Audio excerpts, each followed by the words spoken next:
안녕하십니까. 반갑습니다. 박철훈입니다. 청소년들한테는 소프트웨어 교육을, 그리고 대학생과 일반인들한테는 IT 교육과 IT 취업 컨설팅을 하고 있는 박철훈이라고 합니다. 오늘도 이렇게 또 방송을 통해서 여러분들과 IT, 즉 IT 부분의 직무의 한 분야를 또 알아볼 텐데요. 여러분, 지금까지 제가 계속 찍어오면서 어느 분야에 좀 관심을 가질 수 있는지 한번 생각해 보셨습니까? 이런 분야가 아직까지도 안 나타났다면 아직도 IT의 직무 분야는 많이 있습니다. 많이 있고, 또 여러 분야를 또 여러분들한테 소개시켜 줄 부분도 있기 때문에 너무 낙심하지 마시고요. 그리고 자기 자신이 어디에 위치해 있든지 간에 지금 살아왔던 그러한 부분들을 꼬집어 본다 보면 제가 드렸던 직무뿐만 아니라, 그리고 제가 또 나중에 또 드려야 되는 그러한 직무 분야를 상세히 보자면 매칭이 되는 부분이 분명히 있을 겁니다. 그 매칭이 되는 부분들을 여러분들의 취업에 또 한 발판으로 생각하시면 좋을 것 같아요.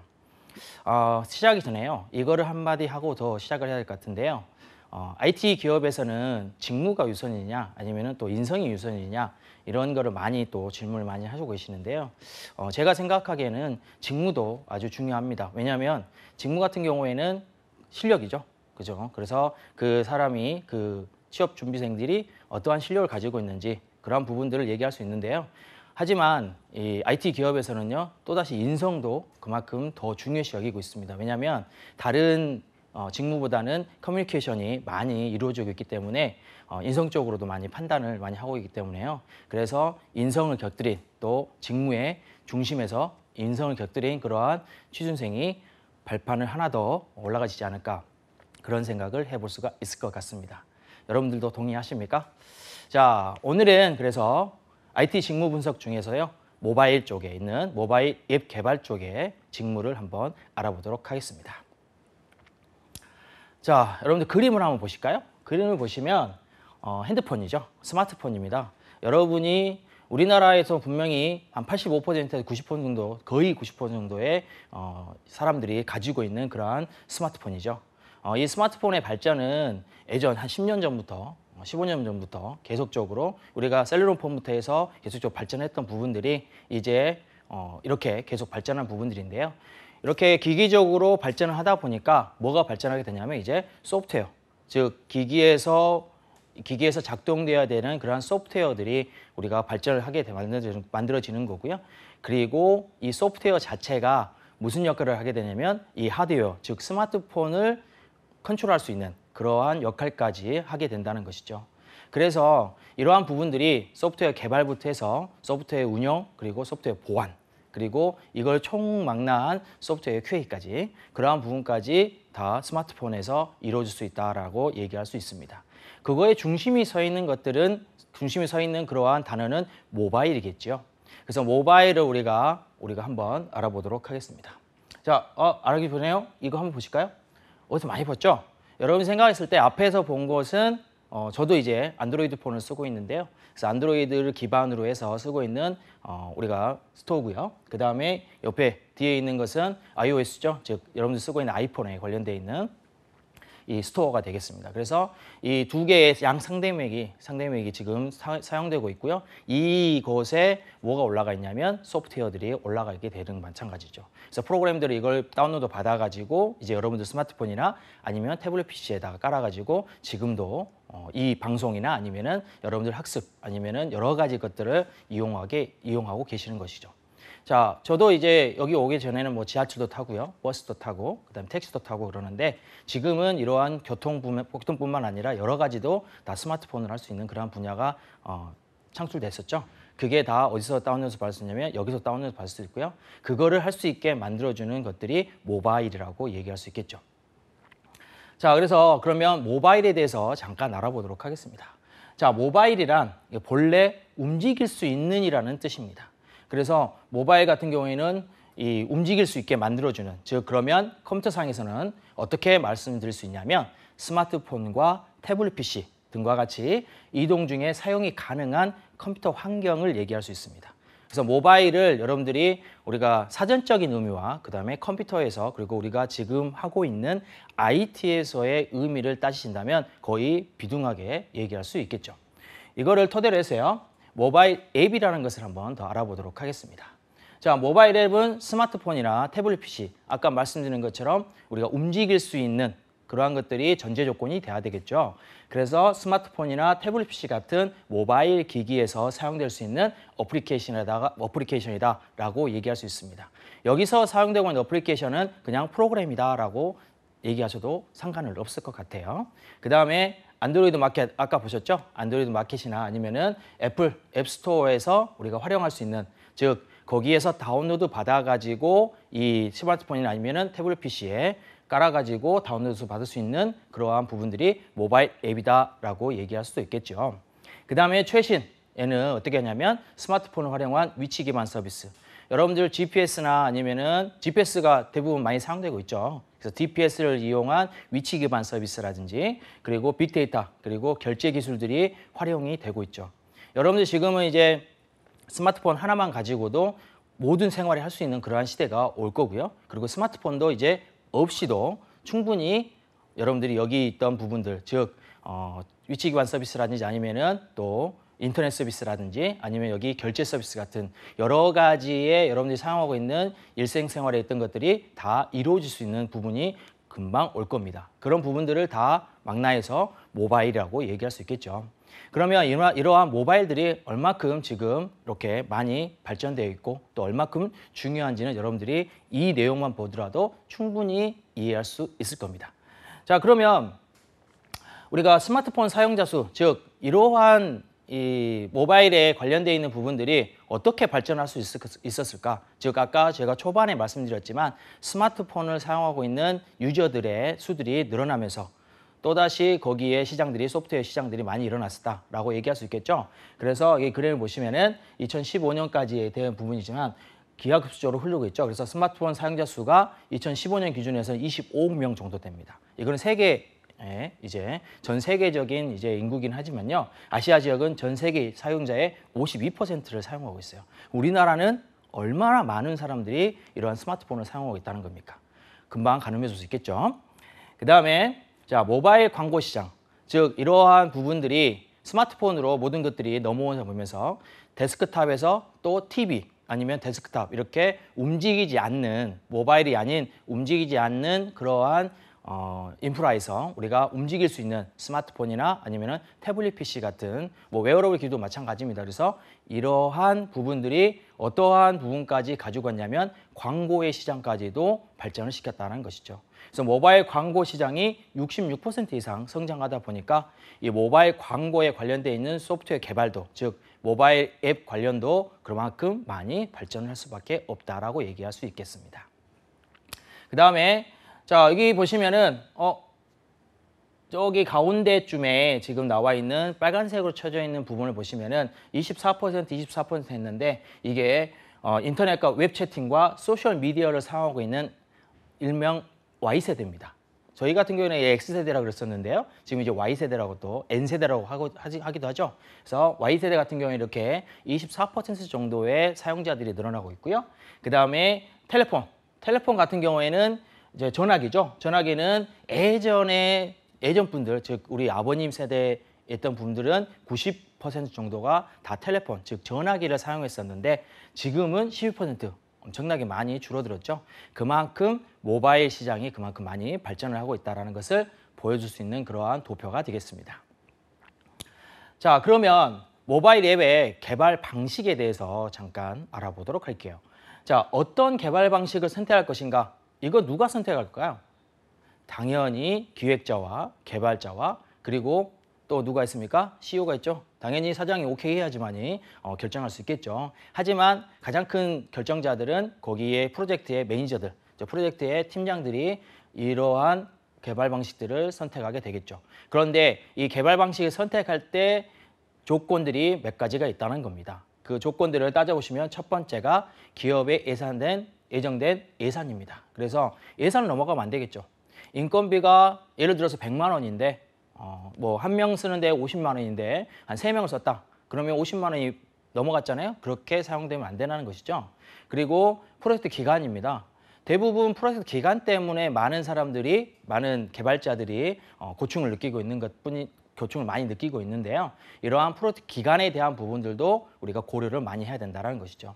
우리 회사의 역량이 지금 한 달밖에 이용할 수 없는 그러한 부분인데 뭐 2달이나 3달간의 그러한 부분들을 해야 된다. 이런 프로젝트 기간을 해야 된다. 그러면 할 수 없겠죠. 한 15일이나 20일 정도면 할 수 있겠지만은요. 자, 그다음에 세 번째가 사용자의 요건입니다. 즉 클라이언트의 요건들이죠. 무슨 내용이냐면 자, 프로젝트를 진행하기 위해서는 뭐가 있어야 되냐면 사용자들, 즉 클라이언트들의 요구 사항들이 있어야 된다는 것이죠. 이거는 해주세요라고 얘기할 수 있는 그러한 요구 사항이 있어야 됩니다. 그렇기 때문에 그러한 부분들을 생각해 본다 그러면은 사용자 요건 부분도 여러분들이 조건으로 가져갈 수 있어야 된다. 그리고 마지막으로 앱의 기능입니다. 앱의 기능 같은 경우에는 앱에는 우리가 터치는 무조건 되겠죠. 그래서 터치는 무조건 되겠지만은 그거 이상의 기능적인 부분들, 즉 앱에서 사용될 수 있는 기능적인 부분들이 여러 가지가 있겠지만 그러한 여러 가지 중에서도 그러면 어떤 방식을 체크해야 되는지 그거를 통해서 알아볼 수 있다는 것이죠. 그래서 이렇게 크게 4가지를 가지고 여러분이 어떠한 앱 개발 방식을 가지고 가야 되느냐 그거를 선택할 수 있을 것 같아요. 그러면 이 모바일 앱 개발 방식은 이제 이 4가지로 조건으로 우리가 진행이 될 수 있는데 그러면 어떠한 종류들이 있는지 한번 알아보도록 하겠습니다. 자, 이렇게 4가지로 우리가 알아볼 수 있을 것 같아요. 자, 네이티브 앱, 모바일 앱, 웹 앱, 하이브리드 앱 이렇게 4가지로 알아볼 수가 있습니다. 그런데 여러분들이 알고 있는 가장 쉽게 알고 있는 부분들은 모바일 웹이라는 것은 많이 들어봤을 거예요. 이게 모바일 앱이 뭐냐면 조금 이따 좀 더 심도 있게 제가 말씀드리겠지만 모바일 앱 같은 경우에는요. 그냥 스마트폰에다가 인터넷에 그냥 옮겨놓은 거라고 생각하시면 됩니다. 여러분들이 데스크탑에서 보고 있는 그러한 화면을 그냥 스마트폰으로 옮겨놓은 것이다 라고 얘기할 수 있어요. 예전에는요. 이러한 인터넷에 쓰고 있는 데스크탑에 보고 있는 그러한 해상도와 그다음에 스마트폰에 있는 해상도가 전혀 다르기 때문에 이거를 PC에서 볼 수 있는 그러한 내용들을 해상도로 만들어 놓으면 당연히 스마트폰에서는 볼 수 없겠죠. 그렇기 때문에 불편함이 많이 있었습니다. 그런데 반응형 웹페이지가 나오면서 이런 부분들을 해결을 했었죠. 그래서 모바일 웹 자체도 그만큼 많이 개발을 할 수밖에 없었던 것이고요. 그리고 네이티브 앱이나 웹 앱이나 하이브리드 앱 그러면 크게는 이렇게 3가지로 나눠볼 수가 있을 것 같아요. 자, 그러면 네이티브 앱부터 한번 알아보도록 하겠습니다. 자, 네이티브 앱은 모바일 기기죠. 당연히 모바일에서 사용되고 있겠죠. 앱이니까 직접 다운로드해서 로컬 기기에 다운로드하는 겁니다. 안드로이드 같은 경우는 APK라고 해서 파일 확장자를 가지고 있는 그러한 파일을 다운로드 받아가지고 저장을 시킨 상태에서 거기서 실행을 시켜가지고 우리가 설치를 한다는 것이죠. 그게 바로 네이티브 앱입니다. 그러면 여러분이 생각했을 때 이 네이티브 앱이 여러분들이 보고 있는 그냥 일반적으로 보고 있는 앱이라고 할 수가 있습니다. 그리고 모바일 기기에 최적화된 개발 언어로 개발이 된다 그랬는데요. 안드로이드 같은 경우에는요. 자바, 그 다음에 iOS 같은 경우에는 오브젝트-C를 이용해서 여러분들이 개발을 해낼 수가 있습니다. 그리고 모바일 기기의 고유 정보, 즉 주소라든지 아니면은 파일 같은 거를 읽고 변경하고 그리고 하드웨어, 즉 카메라, 센서 등을 조작할 수 있는 그러한 앱이 여기 나와 있는 네이티브 앱입니다. 자, 네이티브 앱 같은 경우는 그래서 무엇을 얘기할 수 있냐면 스마트폰을 조종하고 스마트폰에 있는 인프라를 우리가 사용할 수 있게 만들어주는, 여러분들이 그냥 스마트폰 가지고 이제 사진도 많이 찍고 그다음에 동영상도 많이 찍으시죠. 그러한 부분들이 다 어떠한 부분으로 사용되냐면 네이티브 앱이라는 것을 이용해서, 즉 이러한 것을 이용을 해서 사용하고 있다라고 얘기할 수 있겠습니다. 자, 그 다음에 모바일 앱입니다. 자, 모바일 앱은 아까 제가 말씀드렸죠. 그래서 PC 버전의 웹 어플리케이션을 우리가 어디로 옮겨놓은 겁니까? 모바일 버전, 즉 해상도를 낮게 해가지고 우리가 옮겨놓은 것이 모바일 앱이다라고 얘기할 수 있어요. 그래서 HTML이나 CSS나 자바스크립트 또는 PHP, JSP, ASP 같은 그러한 웹 언어들이죠. 그래서 웹 언어들을 이용을 해서 충분히 개발할 수 있고요. 그 다음에 대신 로딩 속도가 너무 느릿습니다. 왜냐하면 여러분들이 모바일과 그다음에 유선의 차이점이 있다 그러면은 속도 차이가 대부분 날 수가 있을 것 같아요. 그래서 로딩 속도가 느리고 모바일상 특징상에 이동해야 하는 그러한 부분들이 있기 때문에 서버 접속 장애가 많이 일어날 수 있다. 이거 한 예로 얘기해 드려 볼까요? 여러분이 와이파이 많이 쓰시죠. 와이파이를 켜놓고 그리고 와이파이를 잡았습니다. 그리고 나서 급한 일 있어가지고 핸드폰을 들고 그냥 뛰쳐나갈 때도 있죠. 그러면은 어디에서 끊깁니까? 엘리베이터에서나 아니면 계단이나 이런 와이파이 존이 멀어지면은 끊기게 되죠. 그런데 이러한 와이파이 존에서 끊기게 된다 그러면 자동적으로 어디로 넘어가면 3G망이나 4G망이나 5G망으로 넘어가게 됩니다. 그런데 그 사이에 넘어가는 사이에 뭐가 일어났죠? 서버 접속 장애가 당연히 일어날 수 있습니다. 그런 건 여러분들 금방 알 수 있을 거예요. 왜냐하면 로딩이 안 되거나 아니면 로딩이 더디게 되거나 이런 부분이 분명히 있을 거니까 여러분들 경험해 보셨죠? 그런 부분들이 있기 때문에 모바일 같은 경우에는 저러한 단점이 있다라고 얘기할 수 있습니다. 그 다음에 웹 앱입니다. 자, 웹 앱이기 때문에 뭘까요? 그렇죠? 웹인데 앱으로 만들어 놓은 거예요. 그냥 우리가 쉽게 얘기하면요. 그래서 모바일에 최적화되어 있는 네이티브 앱을 우리가 만들어진 거를 얘기할 수 있습니다. 앞에 있던 것은 모바일 앱이었죠. 모바일 웹이었기 때문에 모바일에서 웹을 보는 건데 이걸 너무 그렇게 보다 보니까 네이티브 앱 같은 그러한 속도라든지 아니면은 뭐가 안 될 것 같아요? 그렇죠. 스마트폰 조절이 안 됩니다. 그래서 스마트폰의 인프라를 사용할 수가 없어요. 그렇기 때문에 모바일에 최적화될 수 있는 부분들이 안 된다는 거죠. 그래서 풀 브라우징 방식이 아닌 단일 페이지 모델 방식을 사용을 해서 우리가 빠른 실행 속도를 유지하기 위해서 웹 앱이라는 것을 만들어냈습니다. 그래서 여러분들이 지금은 네이티브 앱보다 웹 앱을 좀 더 많이 개발하고 있다. 근데 이거는 아까 말씀드렸던 4가지의 조건이 있었죠. 앱 기능이 있었는데 그 앱 기능에 따라서 웹 앱을 사용하는지 네이티브 앱을 사용하는지 이거에 따라 나눠지겠지만 지금 생각해 보시면은 웹 앱이 그래도 제가 생각할 때는 웹 앱이 그만큼 많이 개발이 되고 있다라고 얘기할 수 있겠어요. 그 다음에 단지 모바일 웹 페이지를 통해서 나왔던 부분이 아니라요. 네이티브 웹을 사용할 수 있는 모바일 기기들을 우리가 인프라를 사용할 수 있는 것까지 가져갈 수 있다. 즉 모바일 웹에서 가져갈 수 있는 그러한 단점들을 보완하는 그러한 앱이라고 얘기할 수가 있겠습니다. 자, 그 다음에 하이브리드 앱입니다. 자, 하이브리드 앱은 말 그대로 앱과 웹을 붙여놓은 거예요. 웹 앱과는 또 틀립니다. 웹 앱과는. 그래서 하이브리드 같은 경우에는 하이브리드라는 말을 한번 얘기해 볼까요? 여러분들 자동차에서 하이브리드 카 들어보셨죠? 하이브리드 카가 어디에서 많이 사용됐냐면 가스와 그다음에 기름의 그러한 부분이었죠. 그래서 가스가 떨어지면 기름으로 자동적으로 연료가 변경이 돼가지고 갈 수 있게 만들어주는 그러한 하이브리드 카가 예전에 그죠? 초창기에 나왔던 그러한 모델이라고 생각하시면 하이브리드 앱 같은 경우에도 어떤 식으로 얘기할 수 있겠어요? 당연히 앱과 웹을 우리가 사용할 수 있는 그러한 부분이겠죠. 그래서 웹과 앱을 동시에 사용할 수 있게 만들어 놓은 것이 하이브리드 앱이라고 생각하시면 됩니다. 그래서 화려한 UI와 그다음에 비용 절감에 대한 유지보수가 용이한 그러한 장점들을 붙여서 하이브리드 앱을 만들어냈다는 것이죠. 이렇게 우리가 앱이라 한다 그러면 이렇게 4가지를 얘기할 수가 있겠어요. 자, 그러면 우리가 일상적으로 우리가 알아봅시다. 어떠한 화면들이 네이티브 앱이고 또 어떠한 화면들이 또 우리가 웹 앱이고 또 어떠한 화면들이 하이브리드 앱인지 한번 알아보도록 할게요. 자, 서로 비교되는 화면을 보시면은 지금 보고 있는 게 네이티브 앱입니다. 여러분들이 그냥 쓰고 있는 앱입니다. 그렇죠? 그냥 쓰고 있는 앱입니다. 어느 카페에 대한 그러한 뭐 사용에 관련되어 있는 앱이고요. 또 앞에 있는 것은 뭐 소리에 관련되어 있는 여러 가지 그렇죠? SNS 서비스라고 생각하면 되겠죠. 그 다음에 여기 같은 경우는 하이브리드 앱입니다. 하이브리드 앱 같은 경우에는 딱 봤을 때 자, 네이버를 들어갔지만 네이버 화면에 보시면은 여러분들이 최적화되어 있는 부분이고요. 여기서 마찬가지로 뭘 사용할 수 있어요? 앱과 웹을 2개에 합쳐놓은 그죠? 장점들을 합쳐놓은 그러한 부분이라고 생각할 수가 있겠습니다.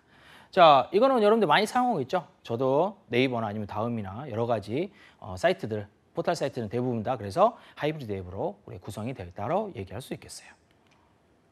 그 다음에 모바일 웹 앱입니다. 모바일 웹 앱은 자, 한번 보실까요? 하이브리드 앱과 다른 점은 당연히 최적화되어 있는 부분들. 자, 이 부분이 뭐라고 얘기할 수 있냐면 반응형 웹페이지를 이 부분이라고 얘기할 수도 있겠습니다. 그래서 아까 반응형 웹페이지 같은 경우에는 어떤 식으로 얘기했냐면 PC에서 보이는 해상도 크죠? 그죠? 여러분들이 모니터에서 보는 그러한 화면이라 생각하시면 돼요. 그 화면과 그 다음에 모바일 기기에서 보고 있는 화면이 다르겠죠. 당연히 다릅니다. 그게 해상도인데요. 그 해상도를 맞춰줄 수 있는. 근데 해상도를 맞춰준 상태에서 뭐가 좋아야 되겠죠? UI. 그렇죠? 사용자가 보고 있는 그런 화면이 저렇게 깔끔하게 보여야 되겠죠. 그래서 나온 게 모바일 웹 앱이라고 생각하면 좋을 것 같습니다. 아까 제가 말씀드렸던 그러한 정의적인 부분과 그 다음에 이렇게 화면상에 보는 부분하고 우리가 비교를 해보시면 아, 저런 게 앱의 종류들이구나라고 얘기할 수 있겠습니다. 지금 앱의 종류들을 얘기하는 것은 뭐냐면요. 앱의 기능에 따라서 어떤 거를 선택을 해야 되는지 그거를 여러분들이 가늠할 수 있어야 된다는 그러한 얘기겠죠. 자, 그래서 모바일 개발 방식의 네이티브 웹과 하이브리드 웹과 모바일 앱 웹에 우리가 비교를 한번 해봤는데요. 이 중에 가장 적합한 분야를 한번 보실까요? 제일 밑에. 영화, 도서, 게임, 그래픽 분야 같은 경우에는 그냥 여러분 쓰고 있는 네이티브 웹을 사용하시면 될 것 같아요. 그런데 포털이나 쇼핑몰, 아까 벌써 네이버나 아니면 다음이나 여러 가지 쇼핑몰 같은 경우에는 자, 하이브리드 앱을 대부분 사용하고 있습니다. 그리고 그냥 모바일 웹 위주의 서비스 분야 같은 경우에는 우리가 모바일 웹 앱을 사용하고 있다라고 얘기할 수 있겠어요. 자, 그래서 여기에 나와 있는 여러 가지의 특징들을 비교를 해놨는데 이거는 여러분들이 한번 알아보시고요. 제가 말씀드렸던 부분들, 즉 이 세 가지를 구분해가지고 사용할 수 있게 만들어지는 것은 어떠한 것 때문에 그러냐면 앱 기능 때문에 대부분 앱 기능 때문에 그런 거를 우리가 나눠서 하겠다라고 얘기할 수 있겠어요. 당연히 모바일 앱 개발자들이 그런 것들은 구분해야 되겠죠. 여러분이 만약에 모바일 앱 개발자로 가겠다, 모바일 개발자로 가겠다라고 마음을 먹었다면 이 정도는 즉 네이티브 앱과 그 다음에 하이브리드 앱과 그 다음에 모바일 웹 앱 이 세 가지의 특징과 그리고 이 세 가지가 어디에서 사용되고 있는지는 여러분이 잘 파악을 하셔야 될 것 같아요. 자, 그러면 모바일 앱 개발에 이제 누가 개발할 것인가라는 전제 조건을 한번 던져보도록 하겠습니다. 자, 자체 개발과 외주 개발이 있어요. 자, 말 그대로 그냥 자체 개발은 우리 회사에 그냥 쓰는 겁니다. 그냥 우리 회사에서 그냥 사용하는 거고요. 외주 개발은 그렇죠? 돈 들여서 사오는 거죠. 우리가 의뢰를 해가지고 사오는 겁니다. 즉, 우리가 그냥 클라이언트가 돼가지고 의뢰를 해가지고 가져오느냐 아니면은 그냥 우리 개발자들이 만들어내느냐 아니면 이걸 두 개를 같이 사용하느냐에 따라서 이렇게 자체 개발과 외주 개발로 나눌 수 있겠습니다. 그러면 자체 개발과 외주 개발에 우리가 이 차이점들을 얘기해 보면요. 개발 프로세서 내부 조직의 인력으로 우리가 프로젝트를 진행하거나 아니면은 담당할 수 있는 인력이 존재하는지에 따라서 뭐가 되겠어요? 자체 개발할 거냐 아니면은 외주 개발할 거냐 이 두 가지를 얘기할 수 있겠네요. 그리고 내부적인 일정에서 개발할 내용 아까 여러분들이 모바일 개발의 종류에 봤을 때도 뭐가 나왔냐면 개발할 내용과 범위, 프로젝트 기간이나 이런 부분들도 다 범위에 들어갈 수 있기 때문에 범위에 따라서 어떠한 인력을 투입할 것인가 즉 고급 개발자를 투입할 것인가 중급 개발자를 투입할 것인가 아니면은 초급 개발자를 투입할 것인가 이게 나누어지겠죠. 그러한 것들 때문에 우리가 만약에 고급 개발자가 없어요. 그러면 당연히 외주로 줘야 되겠죠. 그런데 고급 개발자가 없다 그래서 무조건 외부를 주는 건 아닙니다. 왜냐하면 중급 개발자 2명을 써도 상관없으니까요. 그렇죠? 왜냐하면 아까 말씀드렸던 예산상에 문제가 없다 그러면 중급 개발자를 2명을 사용하는 것도 고급 개발자 1명을 사용하는 것보다 훨씬 시너지 효과가 클 수도 있거든요. 그런 것을 판단을 잘 하셔야 되겠죠. 그 다음에 예산에 맞추어 진행할 수 있도록 해야 되는 부분들이 자체 개발과 외주 개발의 이제 특징이 되겠습니다. 자, 그러면 자체 개발, 외주 개발의 장단점을 한번 볼까요? 자, 자체 개발은 개발 내용과 노하우가 노출이 안 되겠죠. 왜냐하면 우리 회사 사람들끼리 사용하기 때문에 노출이 안 되지만 외주 개발은 당연히 일부 아니고 전체적인 부분들이 다 노출될 수밖에 없습니다. 그래서 무슨 계약을 하냐면요. 비밀 유지 보수 계약을 하는 거죠. 그래서 이게 출시되기 전까지는 아니면 특허를 받기 전까지는 우리가 그러한 권한이죠. 권한을 가지기 전까지는 뭘 해야 된다? 외주를 맡기게 된다 그러면 비밀을 유지해달라. 이거를 계약상에 명시를 하고요. 계약을 지키지 못할 경우에는 위약금을 물게 되거나 아니면 소송을 갈 수 있는 아니면은 그러한 부분들을 받을 수 있는 그러한 부분으로 우리가 해결할 수 있겠죠. 그 다음에 외주 개발보다 비용이 적게 들어간다는 것이 자체 개발이겠죠. 왜 우리 것만 쓰면 되니까요. 그런데 외주 개발을 하게 되면 그만큼 더 많이 들어갈 수 있겠습니다. 그 다음에 외주 개발은 유지 보수에 대한 부담이 비용이 발생할 수 있습니다. 즉 여러분 생각해 보십시오. 자, 내가 어떠한 웹페이지 아니면은 모바일 웹페이지를 웹을 만들어 달라고 이렇게 외주에 맡겼어요. 다른 회사에 맡겼습니다. 그러면 그 회사에 맡겼을 때 그냥 APK 파일 하나만 띡 오고 그냥 끝나버렸다. 이거 사용하시면 됩니다라고 띡 오면은 그게 버그가 있는지 어차피 테스팅하고 다 했을 게지만 버그가 있는지 아니면은 우리가 요구했던 부분대로 그대로 했는지 아니면 또 다른 요구사항들이 다 들어가 있는지 그거를 판단해서 이건 안 됐는데요 얘기하게 되면은 개발 기간이 끝났으니까 그거는 못 해드립니다. 아니면 그거는 개발 범위에 안 들어가기 때문에 못 해드립니다 라고 얘기하면 다른 데 맡기면 되겠죠 라고 얘기하면 틀린 겁니다. 왜냐하면 자 개발하는 사람들은 그만큼의 뭐가 있냐면 또 이 프라이드와 그 다음에 이 방향이 있습니다. 그 방향을 전혀 틀려요 개발자들이. 그렇기 때문에 만약에 외주 개발을 하게 된다 그러면 유지 보수 기간까지 6개월에서 1년 정도는 무상이든 유상이든 간에 여러분들이 계약 조건을 걸어야 된다는 것이죠. 이러한 부분들은 여러분들이 취업할 때 분명히 알고 계셔야 되는 부분이기도 하고요. 그 다음에 자체 개발은 팀워크가 중요하겠죠. 왜? 우리 사람끼리 하면 되니까요. 그리고 외주 개발은 조직 관리가 활발하게 이루어지면 좋을 것 같습니다. 자, 그래서 모바일 앱 개발에 우리가 기억해야 될 키워드는 이렇게 6가지 정도로 생각하시면 될 것 같아요. 첫 번째, 예산에 맞느냐. 두 번째, 그만큼의 인력이 있느냐. 세 번째, 기획력, 잘된 기획을 하느냐. 그 다음에 네 번째, 디자인입니다. UI죠. 그죠? 사람들이 잘 볼 수 있는 디자인을 가지고 있느냐. 그 다음에 다섯 번째, 개발 방법은 잘 택했느냐. 개발 방법 아까 하이브리드 앱이든지 웹 앱이든지 그 다음에 네이티브 앱이든지 이거를 잘 선택했느냐. 그 다음에 마지막으로 빠른 의사결정 및 실행을 할 수 있느냐. 즉 고객의 응대에 고객의 요청에 따라서 빠르게 의사결정하고 실행할 수 있느냐. 이거를 기억해야 되는 모바일 앱 개발자라면 이 6가지의 키워드는 기억하고 있어야 되겠습니다. 자, 그러면 모바일 앱 개발의 앱 개발 프로젝트 프로세스를 한번 알아보도록 하겠습니다. 여러분들이 모바일 앱 개발을 하기 위해서는요. 이러한 부분들을 분명히 알고 계셔야 되고요. 그 다음에 모바일 앱 개발에 들어가서 프로그래밍 언어를 다룬다는 것은요. 그거는 나중에 실무적인 부분이고요. 여러분이 직무 파악을 하기 위해서는요. 이러한 앱 개발의 프로젝트의 프로세스를 알고 있어야 된다. 즉 흐름을 알고 있어야 된다는 것이죠. 그런데 이 내용을 여러분한테 설명을 드리면서 어떠한 부분까지 제가 설명을 좀 드리고 싶냐면요. 디자인 싱킹이라는 얘기를 한번 더 들어보고 싶어요. 이 디자인 싱킹이라는 말은 뭐냐면 지금 나와 있는 요구사항 분석, 뭐 설계, 개발 이런 부분들이 다 스토리보드를 통해서 즉 스토리를 통해서 요구자의 스토리를 통해서 그리고 요구자들의 특장점을 우리가 분석을 하고 그 다음에 그 요구자들의 경험 분석을 하게 됩니다.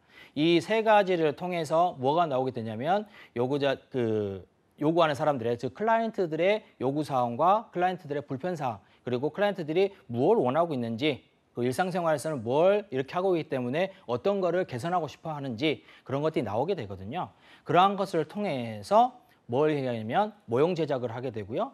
그 다음에 그 모형 제작을 통해서 구현까지 가져가는 그러한 부분들이 디자인 싱킹의 하나의 단계라고 얘기할 수 있습니다. 이러한 부분들을 제가 생각했을 때는요. 한 가지 예를 좀 들어보면요. 네팔에서 그러한 부분들이 좀 있었어요. 네팔에서 우리가 미숙아들 있죠. 8개월이나 아니면 7개월 때 우리가 태어났던 그 미숙아들이 있었는데 그 미숙아들이 일단은 많이 죽게 되는 거죠. 안타깝게도. 그 죽게 되는 원인들이 우리가 너무 이렇게 빨리 태어나서 그러한 부분이다라고 우리가 판단을 하고 있었는데 네팔에는 그런 부분도 없었죠. 우리가 많이 갖고 있는 인큐베이터라는 시설들이 그렇게 많이 없었습니다. 그래서 이거를 지원해주는 곳에서 인큐베이터 시설들을 많이 지원을 해줬는데 가서 보니까 인큐베이터가 문제가 아니었다는 것이죠. 뭐가 문제였냐면 체온 유지가 문제였다는 겁니다. 그래서 이 체온 유지를 해줄 수 있는 방법이 인큐베이터는 아니었죠. 그래서 인큐베이터 아니고 그냥 우리가 사용하고 있는 포대기, 그죠? 우리나라에 사용하고 있는 그런 아기를 감싸고 있는 포대기의 형태의 그 다음에 핫팩을 넣은, 핫팩 기능을 집어넣은 그러한 것들을 만들어내서 제공을 해줬더니 미숙아의 90%가 생존을 하더라는 것이죠. 이러한 부분들이 디자인 싱킹의 하나의 단계이기도 합니다. 그래서 이러한 디자인 싱킹을 통해서 충분히 웹 개발이라든지 웹 개발이라든지 여러 가지 것들을 할 수가 있는데요. 그러면 하나하나씩 좀 알아보도록 하겠습니다. 첫 번째가 기획 파트입니다. 기획 파트인데 요구사항을 분석을 하고요. 그 다음에 스토리보드를 제작하고 그 다음에 설계를 들어갑니다. 그리고 개발에 들어가고 UI, 기능 구현, 테스트, 그 다음에 배포까지 하게 되는 것이죠. 자, 이 중에서 기획과 그 다음에 요구 분석. 기획은 말 그대로 어떤 걸 만들어낼 것인가. 방금 전에 제가 말씀드린 그러한 부분이라고 얘기할 수 있겠죠. 방금 전에 무슨 얘기를 했냐면 그러한 포대기 형태의 그러한 부분들이 기획, 즉 어떠한 것들이 불편사항이고 어떠한 것들이 요구되어지는지 그런 것들을 파악해서 스토리보드까지 제작을 하고 설계까지 한다는 게 기획 파트 전체라고 얘기할 수 있습니다. 그 다음에 개발하게 되겠죠. 개발은 아까 말씀드린 것처럼 모바일용 HTML이나 뭐 자바스크립트나 아니면 CSS나 이런 걸 사용한 것도 있겠지만 자바나 안드로이드에 관련되어 있는 자바나 아니면 iOS에 관련되어 있는 오브젝트-C를 이용해서 만들어낼 수도 있겠죠. 그 다음에 UI 디자인을 적용한다든지 그리고 기능을 구현한다든지 테스트하고 배포까지 가져가는 게 우리가 앱 개발의 프로젝트의 프로세스라고 얘기할 수 있겠습니다. 자, 그럼 모바일 앱 개발의 직무에 대해서 하나씩 알아보도록 할게요. 그러면 지금까지 알아봤던 내용들을 우리가 한번 정리를 해보면요. 자, 모바일 앱은 여러 가지 방식들이 있는데 그 방식들은 예산이라든지 투입 인력이라든지 프로젝트 기간이라든지 앱 기능이라든지 이러한 조건들에 따라서 나눠진다라고 얘기했습니다. 그 나눠진다는 것을 네이티브 앱, 그 다음에 웹, 그 다음에 하이브리드 앱으로 나눌 수 있다라고 얘기했고요. 그 다음에 그 세 가지를 여러분들이 비교를 해가면서 화면상으로도 비교를 해가면서 여러분들이 좀 알아봤습니다. 그리고 한 가지 더 뭐가 있었죠? 자, 모바일 앱을 만들어내는 그러한 프로세스들이 있었죠. 그 프로세서들이 어떻게 됐습니까? 기획, 그 다음에 설계, 그 다음에 요구 분석 다음에 자 스토리보드를 만들고 그 다음에 설계까지 하게 되는 거죠. 이러한 부분들이 어떠한 개념이 들어가야 된다? 디자인 싱킹이라는 개념이 들어가면 좋겠다라고 얘기했었고요. 그걸 통해서 개발을 가게 되는 거죠. iOS나 안드로이드에서 쓸 수 있는 그러한 자바나 아니면 오브젝트-C를 이용해서 개발을 하게 되는 거고요. 그 개발을 통해서 일단 여러 가지 개발을 통해서 그 다음에 그 개발을 했던 거를 테스트하고 그 다음에 배포를 하는 것까지가 모바일 앱 개발의 프로세스라고 얘기를 드렸습니다. 그러면 이러한 모바일 앱 개발의 직무를 우리 한꺼번에 한번 정리를 한번 해볼게요. 자, 직무의 개요입니다. 그래서 모바일 기기에서 사용하고 있는 스마트폰 아니면은 태블릿 PC에서 발전하게 됐다.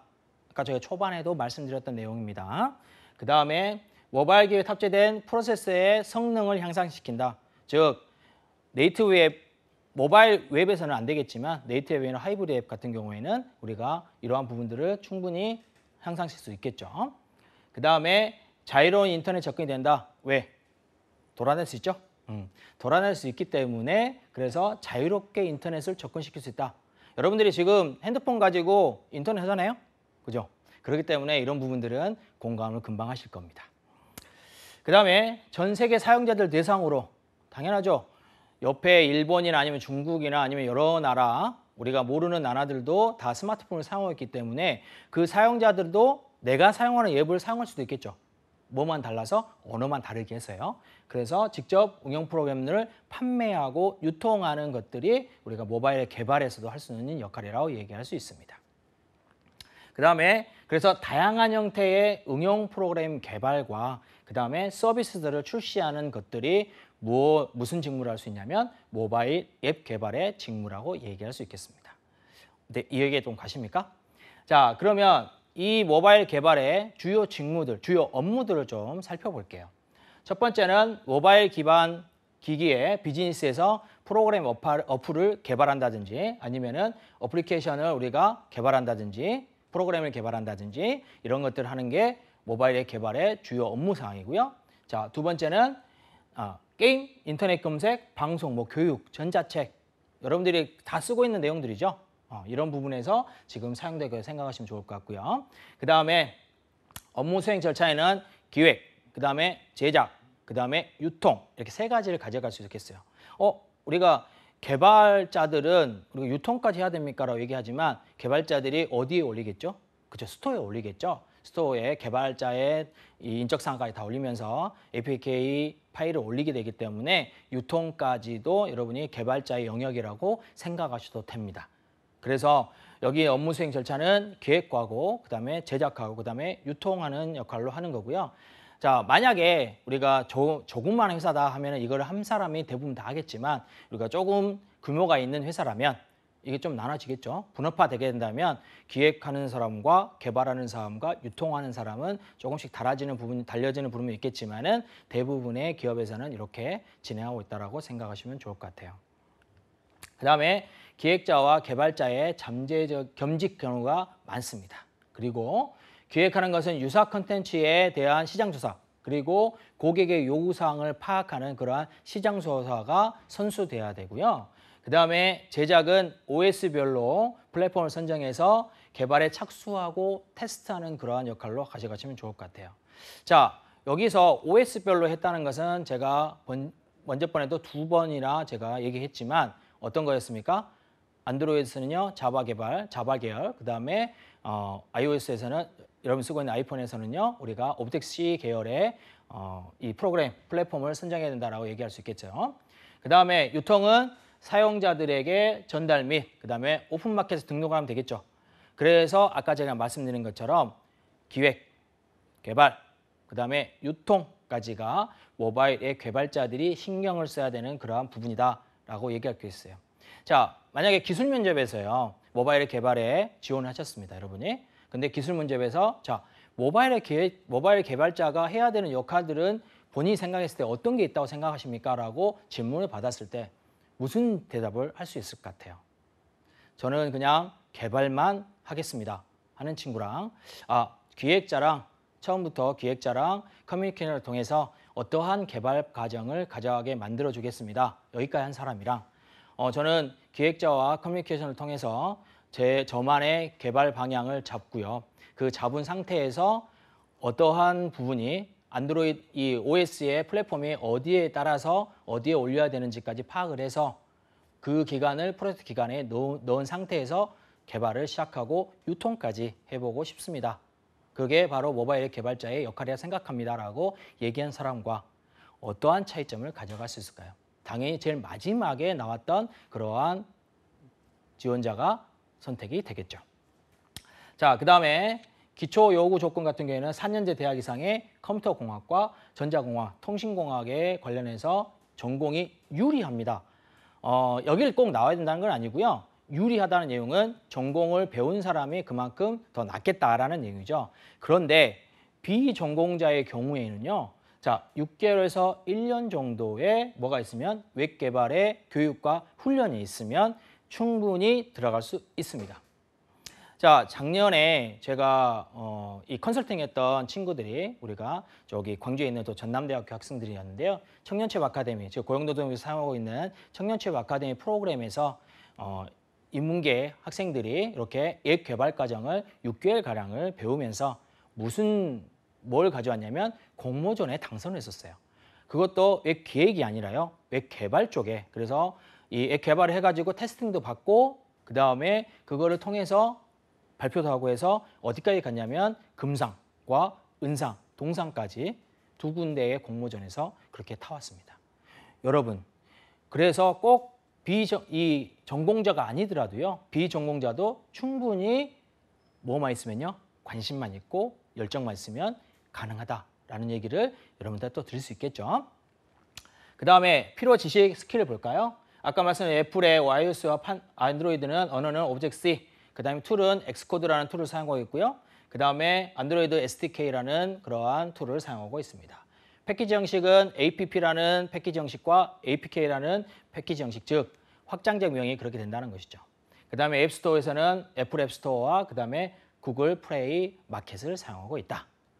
자, 그리고 필요 지식 같은 경우에는요. 모바일 프로그래머 같은 경우에는 앱 서비스를 한다든지 아니면 데이터베이스에 관련되어 있는 부분이라든지 아니면은 웹 프로그램 기술은 그냥 기본적으로 알아야 되겠죠. 그 다음에 와이어프레임이나 자동 테스트 도구, 그 다음에 계정 관리 시스템 같은 경우는 알아야 된다는 것이죠. 자, 와이어프레임 같은 경우 여러분들이 생소할 수도 모르겠지만 아까 전에 스토리보드, 설계하기 전에 스토리보드가 나왔었죠. 그 스토리보드나 아니면은 구현 단계 전에 모형 제작을 하기 위한 그러한 부분에 쓸 수 있는 그러한 툴이라고 생각하시면 좋을 것 같아요. 자, 그 다음에 갖춰야 될 역량들은 지식적인 부분과 그 다음에 성격, 그 다음에 흥미, 업무 수행 능력들이 여러 가지 나와 있는데요.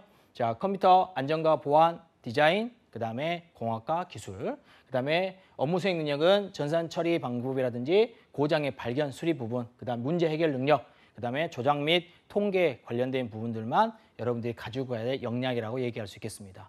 하지만 성격을 잠궈보시면은 꼼꼼함이 있어야 된다는 것이죠. 그리고 스트레스 감수성, 스트레스도 많습니다. 그래서 이러한 스트레스의 감수성을 여러분들이 가지고 가야 된다는 것도 하나의 또 부담이 하겠지만 그래도 어쩔 수 없이 받은 거냐면 즐겁게 하면 되겠죠. 그 다음에 어떤 사람이 종사하나라고 한번 찾아봤습니다. 그래서 자, 성별은 남성이 그래도 아직은 많아요. 왜냐하면 개발자들이 그만큼 남성들이 많기 때문에. 그런데 자, 학력은 대학생들이 대학교 졸업한 대졸 출신들이 많고요. 그 다음에 대학원, 고등학교, 전문대 나온 친구들이 그만큼 많이 이용을 하고 있습니다. 그 다음에 전공 계열을 보면은 공학 계열이 거의 78%이기 때문에 아까 말씀드린 것처럼 유리한 그러한 IT 계열의 학과를 나오면 좋겠지만 여기 나온 것처럼 의학 계열, 그 다음에 예체능 계열, 그 다음에 사회 계열. 그래서 인문 사회 계열에 나온 친구들도 충분히 앱 개발, 즉 모바일 쪽의 앱 개발자로 여러분들이 진출을 할 수도 있다는 것을 잊지 마시기 바랍니다. 그래서 여기 나온 것은 그냥 통계적인 부분이긴 하지만요. 여러분들이 통계만 따르신 게 아니라 여러분들의 의지와 그다음에 여러분들의 뜻만 있으면 거기까지는 충분히 가능하지 않을까요?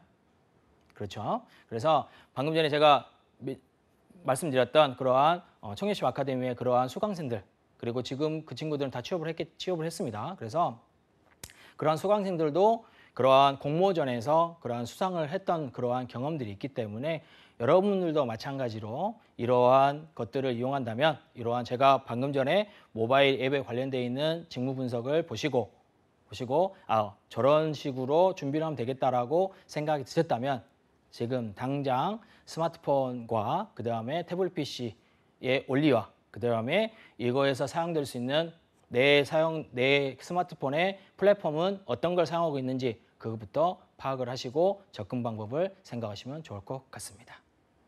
자, 그러면 오늘은 여기까지만 하겠습니다.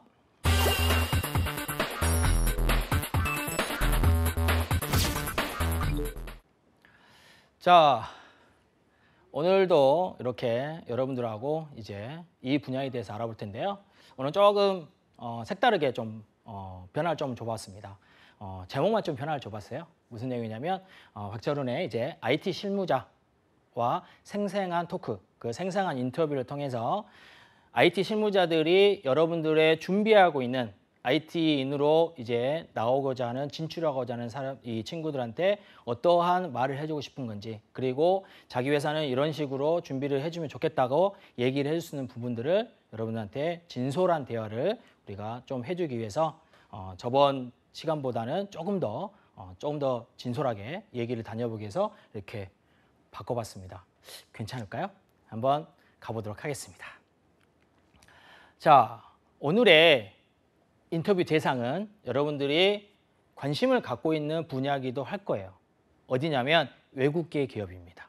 자, 그래서 뉘앙스라는 외국계 기업 들어보셨을까요? 뉘앙스는 여러분들이 어디에서 알 수 있냐면 음성 기술을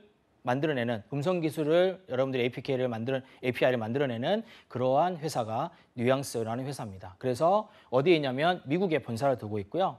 여러분들이 그냥 편리하게 그냥 알아먹을 수 있게 얘기했냐면 구글의 음성 기술 같은 경우에는 뉘앙스의 내용들을 API를 쓰고 있다라고 얘기할 수도 있어요. 그래서 부서명은 이제 이 오토모빅 어디냐면 자동차 관련돼 있는 부분이고요. 그 다음에 시니어 소프트웨어 엔지니어를 하고 있고요. 이름은 또 저렇게 밝혀놨습니다. 그래서 여러분들이 생각하는 외국계 기업에 대한 부분들이 어떤 부분인지 제가 한번 낱낱이 또 물어보고 왔어요. 그래서 그 친구가 어떠한 얘기를 하는지 한번 보도록 하겠습니다. 자, 첫 번째는 신입인 연구원들의 기본 연봉은 제가 물어봤어요. 여러분들 알고 싶은 거겠죠? 그런데 무슨 얘기를 했냐면 신입 직원에 대한 채용 히스토리가 없다는 얘기를 들었습니다. 깜짝 놀랐어요. 왜냐하면 신입이 없는데 어떻게 운영이 될 수 있을까요? 그랬더니 그 친구가 저한테 무슨 얘기를 했냐면 제가 10년 차가 넘어갔는데요. 아직도 막내입니다라고 얘기를 하더라고요. 그런데 그 막내입니다라고 얘기하는 것은 늦게 들어왔기 때문에 그런 거고요. 이 입사 연차에 따라서 그런 부분이고 어떻게 채용 프로세스가 있느냐라고 물어봤을 때는 뒤쪽에 나오긴 하지만은요. 헤드헌터나 아니면은 추천제가 대부분 들어올 수 있다라고 얘기를 했었고요. 그다음에 만약에 신입 직원의 평균 연봉을 따져본다면 얼마 정도 되느냐 했더니 3,100만 원 정도. 이게 자프레넷에 관련되어 있는 부분이긴 하지만요. 우리가 3,100만 원 정도의 연봉을 가져갈 수 있다라고 얘기했었어요. 그다음 현재 직무에서는 어떤 일을 하고 있습니까? 라는 질문에 그 친구가 아까 말씀드린 것처럼 그래서 자동차에 탑재되는 음성 인식 기술을 우리가 사용하고 있다. 제 자가용도 제 MI도 마찬가지로 똑같이 있는데 핸즈프리죠. 핸즈프리도 마찬가지 음성 기술입니다. 음성 인식 기술이고요. 그다음에 내비게이션에서도 지금 음성 인식 기술이 있었죠. 그러한 부분들이 이제 더더욱 많이 발전을 해서 우리가 숨소리만 듣고라도 그만큼 해주지 않을까요? 그러한 부분들을 이제 만들고 있다라고 얘기했었고요. 자, 그래서 현 분서에서 그러면 만약에 필요한 신입들이 있다면 어떠한 역량들을 가져가면 좋을까라는 질문에 자, 문제 해결 능력 그리고 커뮤니케이션 스킬과 동료들의 코어를 얘기했습니다. 자, 이 세 가지는 우리가 필수로 갖춰야 된다. 필수라는 얘기를 했었어요. 그 코어 그리고 커뮤니케이션 스킬 그다음에 문제 해결 능력은 이렇게 세 가지는 꼭 가지고 와야 된다는 거 그거를 명심하라고 전달을 해달라고 얘기했었습니다. 여러분이 생각했을 때도 마찬가지입니다. 제가 생각해도 마찬가지고요. 제 강의에서도 충분히 커뮤니케이션 스킬에 대해서는 그리고 코어에 대해서는 말씀을 많이 드렸어요. 그렇기 때문에 친구들과 프로젝트를 할 때도 많은 다툼은 아니겠지만 많은 의견 충돌이 있더라도 그거를 좁혀가는 그러한 기술들을 익히는 자체가 이거를 가져갈 수 있는 부분이라고 얘기할 수 있겠습니다. 그 다음에 실무 면접 때 지원자 평가에 정형화가 된 툴이 있는가? 자, 최초 테스트인 코딩 테스트가 있다고 합니다. 이거는 지필 테스트예요. 그래서 정형화하는 툴이 이제 오픈된 포지션별로 성격이 아주 다르기 때문에 이런 부분들은 좀 밝히기가 힘들다라고 얘기했지만 첫 번째는 서류 심사가 먼저 들어가고요. 그 다음에 두 번째는 페이퍼 테스트가 두 번째로 들어갑니다. 그 다음 세 번째는 본사 직원 간의 화상통화. 자, 외국계 기업이기 때문에 화상통화가 우리가 실무 면접으로 들어가게 된다는 것이죠. 임원진 면접 있잖아요. 그 임원진 면접이 이렇게 화상통화로도 진행이 된다라는 것이었어요. 그리고 한국계 지사가 있을 거 아니에요. 그 한국계 지사에 지금 그 친구도 한국계 지사에서 지금 일하고 있지만 한국계 지사의 매니저들이 있는데 그 매니저들하고의 대화, 매니저들하고의 면접을 통해서 우리가 들어오는 그러한 과정도 있다라고 얘기했었습니다. 그러면 이 매니저가 그럼 오케이 하면은 무조건 들어오느냐? 그랬더니 그 매니저가 오케이 하면은 무조건 채용이 된다라고 얘기했었고요. 자, 그리고 최종 입사는 그렇게 진행이 된다라고 얘기했었습니다. 그리고 그래서 그 친구가 이제 어떻게 이루어지느냐라고 했을 경우에는 코리안 오피스 같은 경우에는요. 신입 직원에 대한 공채는 일단 없었던 것인데 직원 추천제나 아니면은 헤드헌터를 통해서 여러분들이 지원을 받을 수 있다는 것이죠. 그래서 이 친구도 마찬가지로 직원 추천제를 통해서 들어왔다고 하더라고요. 그래서 이게 공채가 아닌 상시 모집으로 이렇게 올라간다면 그 TO가 뭐 나눠서 나누냐라는 질문에 그거는 아니고 같이. 그래서 직원 추천을 받는 사람이 더 유리하다라고 얘기했었고요. 그래서 여러분들이 생각했을 때는요. 저도 마찬가지지만 자, 스펙 그리고 IT 기술력 그리고 여러 가지 내용들을 다 가져갈 수 있지만 또 하나의 가져가야 되는 것은 뭐겠습니까? 그렇죠. 사람들과의 관계입니다. 그래서 사람들의 관계는 여러분들이 충분히 넓힐 수도 있고요. 그 다음에 마음만 먹으면 여러 가지를 가져갈 수 있기 때문에 이런 사람의 관계도 여러분들이 좀 생각을 많이 해주시면 좋을 것 같아요. 그 그 다음에 직급 체계는 어떻게 되느냐? 직급 체계는 자 주니어, 소프트웨어, 시니어, 자 프리스컬 해서 네 가지의 직급 체계로 되어 있고요. 한국 코리아 오피스 같은 경우에는 그냥 선임, 책임 등으로 이제 불리고 있다라고 얘기했었습니다.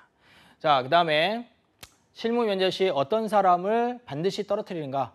이게 무슨 내용이냐면 들어가기 전에 어떠한 역량을 가장 크게 보는 그러한 역량이 무엇이냐를 그런 걸 얘기하는 거잖아요. 그래서 무슨 얘기를 했냐면 척하는 사람을 떨어뜨린다는 것이죠. 척하는 사람.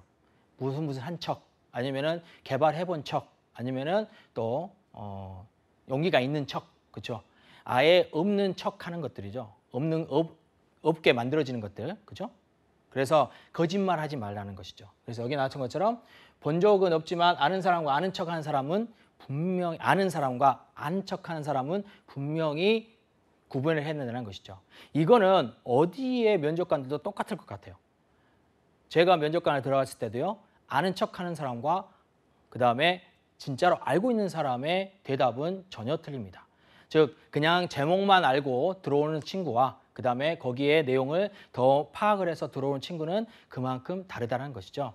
그러다 보니까 입사 후에 마이너스가 된다는 것이죠. 그게 만약에 말주변이 많아가지고 좋아가지고요. 들어왔어요.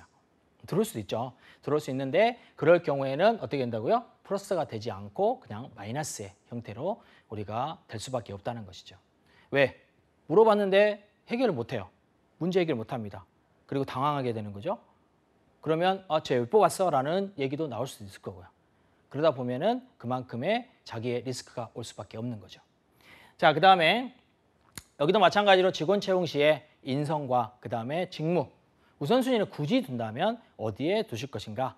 라고 했을 때는 자, 둘 다 좋으면 좋겠지만 둘 다 있으면 좋겠지만 즉 직무의 역량을 가지고 있는 그러한 인성을 가지고 있는 친구면 좋겠지만 둘 중 하나만 딱 꽂으자면 인성을 택했습니다. 그래서 회사에서 혼자 일하는 것이 아니기 때문에 빨리 팀에서 융화돼서 시너지 효과를 낼 수 있는 그러한 인성을 가지고 있는 지원자가 뽑히게 된다는 것이죠. 즉 IT 기업에서는 다른 직무와 다르게 다른 직무 자국에 인성, 즉 커뮤니케이션 스킬이 그만큼 많이 이루어지기 때문에 인성이 그만큼 많이 또 중시가 되고 있던 것 같기도 해요. 그래서 여러분이 생각했을 때도 마찬가지로 제가 지금 직무 강의를 하고 있지만은요. 그리고 이렇게 실무자들하고 인터뷰를 제공하고 있지만은 인성적인 부분은 계속적으로 중시를 하라고 제가 충고를 드릴 겁니다. 그 다음에 현 부서에서 필요한 신입의 마음가짐이라고 나와 있어요. 이거는 신입 직원이 입사했을 때 생각했을 때는 배우려고 하는 자세입니다. 즉 현업에서 배우려고 하는 자세, 즉 학교에서 배워왔던 그러한 내용들은 무슨 내용이냐면 그냥 기초 지식들이죠. 그리고 기본적인 지식들.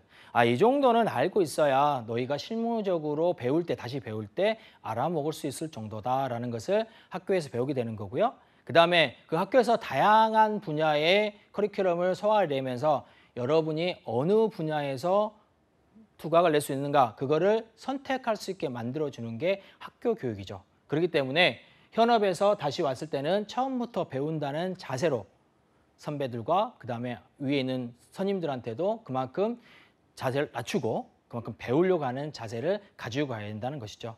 그게 자기 개발의 또 하나의 방법이다라고 얘기할 수가 있겠습니다. 그렇죠?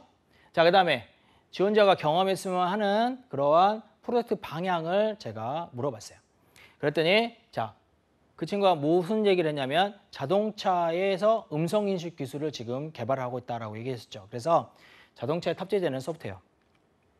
즉 자동차에 탑재된 소프트웨어가 여러 가지가 있습니다. 그죠? 아까 제가 말씀드렸지만 핸즈프리도 있을 수도 있고요. 그 다음에 블루투스도 있을 수도 있고 여러 가지가 있을 수 있겠죠. 그래서 이러한 자동차 탑재된 소프트웨어 관련되어 있는 부분들을 좀 음성 인식뿐만 아니라 다른 것들도 충분히 했으면 좋겠다라고 얘기했었습니다. 자, 그 다음에 여러분들이 마지막으로 이제 무슨 얘기를 했냐면 신입 지원자한테 꼭 하고 싶은 말. 즉 내 후배라고 생각하고 그 친구한테 진솔하게 너는 이렇게 준비했으면 좋겠다라고 얘기해주고 싶은 말이 있느냐라는 말에 이 책을 한 권 추천했습니다. 자, 내 편이 아니더라도 적을 만들지 말라. 여러분들 지금까지 살아오면서 저도 마찬가지였지만요. 지금까지 살아오면서 내 편인 사람과 내 편이 아닌 사람 이렇게 두 갈래로 나눴을 때 내 편이 아닌 사람은 그냥 안 보고 내 편인 사람만 보고 살았던 경우들이 거의 대부분이라고 생각이 듭니다. 그런데 이 내용을 들으면 요즘은 지원할 수 있는 기회를 찾기가 쉽지가 않습니다. 그죠? 신입을 뽑는 그러한 부분들이 대부분 한정되어 있고요. 그리고 경력지들도 화려한 경력 아니면은 거기에 맞는 직무에 맞는 경력들을 원하기 때문에 지원하는 기회조차가 찾을 수가 없는 게 대부분입니다.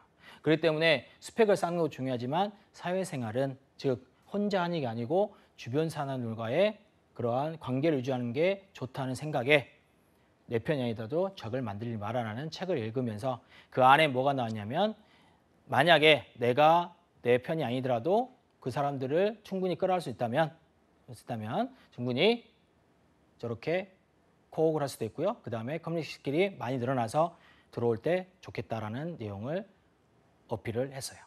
이런 부분들은 저도 동감을 하기 때문에 여러분들이 충분히 그 부분을 잘 기억하시고 오늘의 마지막 내 편이 아니더라도 적을 만들지 말라는 용어를 마지막으로 이 시간 마무리하도록 하겠습니다. 고생 많으셨습니다. 고맙습니다. Check me now, what do you know? I'm head first, all and knows you know wings. Not a channel thing.